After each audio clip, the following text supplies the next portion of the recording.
The skies over the Philippines are about to change. Manila has finalized a landmark deal for a new squadron of advanced fighter jets. This is the nation's most significant military upgrade in decades, a clear shift in defense posture.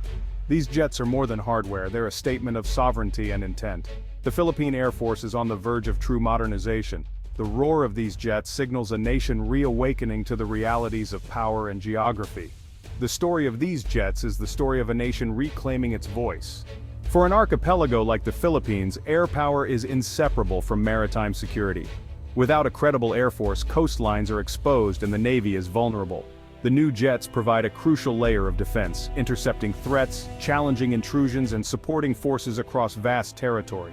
Their presence alone deters aggression, forcing adversaries to reconsider hostile actions. Deterrence isn't about seeking conflict, it's about preventing it by raising the cost for any attacker.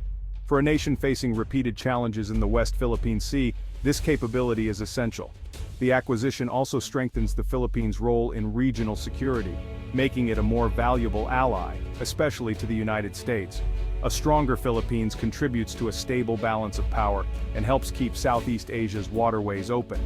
These jets allow the country to participate more meaningfully in joint patrols and security arrangements. Internally, this move boosts national morale and pride, reversing decades of military decline. Filipinos have watched their capabilities erode. Now, they see renewal and resolve. The government is signaling its commitment to protect the nation and its people. This boost in confidence is a vital, if intangible, component of national power. A nation that believes in its own defense is far harder to intimidate. The jets are a symbol of self-reliance and a new era of national confidence.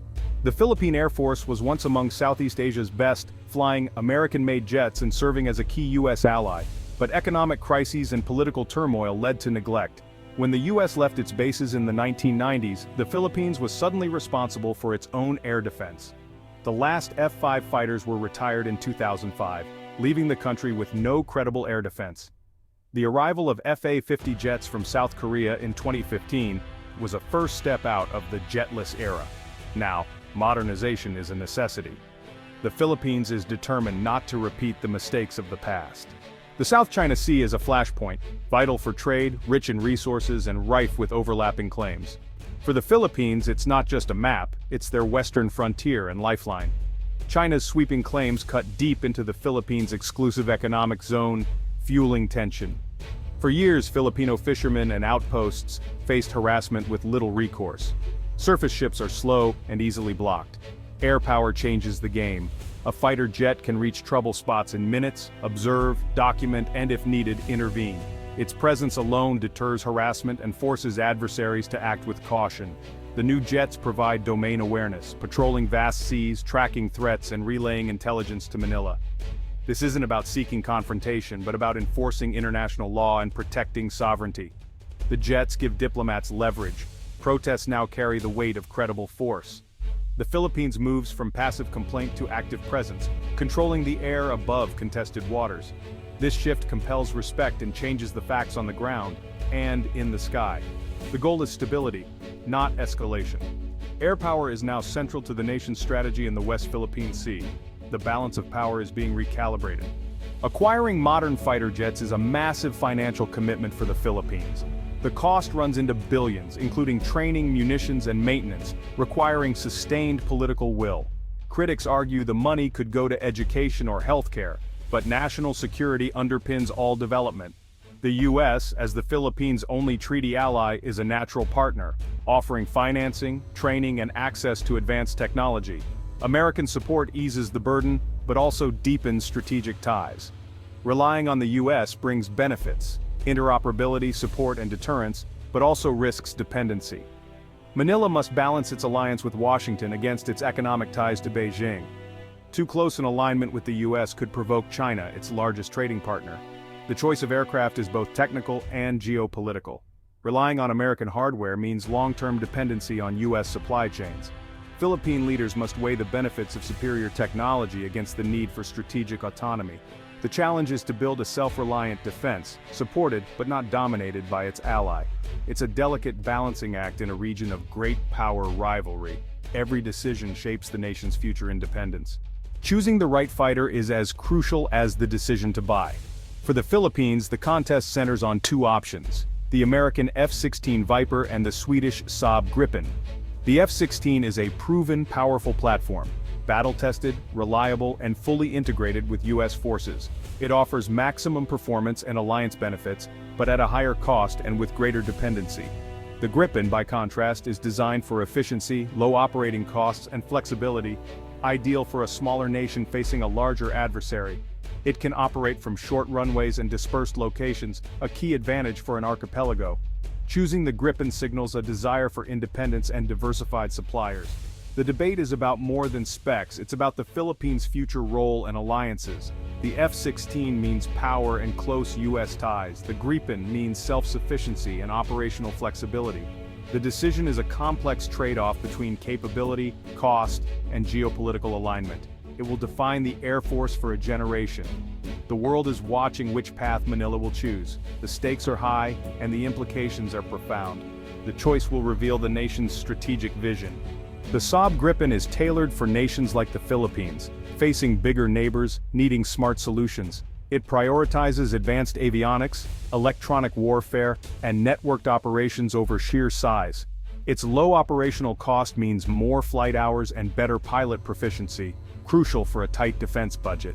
The Gripen's flexibility allows it to operate from short runways and even highways, perfect for the archipelago's geography.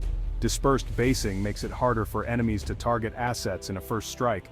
This turns the nation's many islands from a vulnerability into a defensive strength. However, the Gripen lacks the combat record of the F-16 and relies on European systems, requiring new logistics chains. Politically, choosing Sweden over the US could complicate the alliance with Washington. The Gripen offers efficiency and independence, but Manila must weigh these against alliance politics. It's a smart, cost-effective choice, but not without risks. The decision is about more than performance, it's about the nation's strategic direction. The Gripen is a bet on self-reliance and adaptability. The path forward must be chosen carefully. The F-16 Viper is the classic choice, powerful, proven, and alliance-centric. The latest variant boasts advanced radar and avionics, giving pilots unmatched situational awareness. It's flown by over 25 countries and has a formidable combat record. Choosing the F-16 cements the U.S.-Philippines alliance, ensuring access to top-tier munitions and seamless joint operations. In a crisis, Philippine F-16S could integrate directly with U.S. forces, a major force multiplier. The F-16 is agile, fast, and respected worldwide, a status symbol in military aviation. But this power comes at a price: higher acquisition and operating costs, and greater infrastructure demands. It requires long, well-maintained runways and extensive support facilities, challenges for an island nation. As a US-made platform, its use is subject to American policy and restrictions. The F-16 offers maximum capability and alliance benefits, but at the cost of deeper dependency. The choice is between raw power and strategic autonomy. The decision will shape the Philippines' defense for decades. The stakes are as much political as they are military. The real milestone isn't which jet is chosen, but that the Philippines is rebuilding its air power at all. This marks a turning point, an end to the vulnerable jetless era. The new fighters are more than machines. They're symbols of a nation reclaiming its destiny. This acquisition will reshape defense strategy, doctrine, and training for decades. It demands investment in people, infrastructure, and industry, a generational project. The goal is deterrence, not provocation. Peace guaranteed by strength. The impact on national pride will be immense. Filipinos will see their own jets patrolling their skies. It's a visible sign of resolve, telling citizens and adversaries alike that the nation stands ready. The psychological effect is as important as the military one. Ultimately, this is about sovereignty. An archipelago controlling its air and sea is a complete state. Without air power, borders are porous and resources vulnerable. By investing in credible air power, the Philippines is completing its sovereignty. The roar of these jets over the West Philippine Sea signals a new horizon of strength, pride, and enduring independence. The nation is forging its future in the steel of these machines. The era of passivity is over. A new chapter of self-reliance begins now.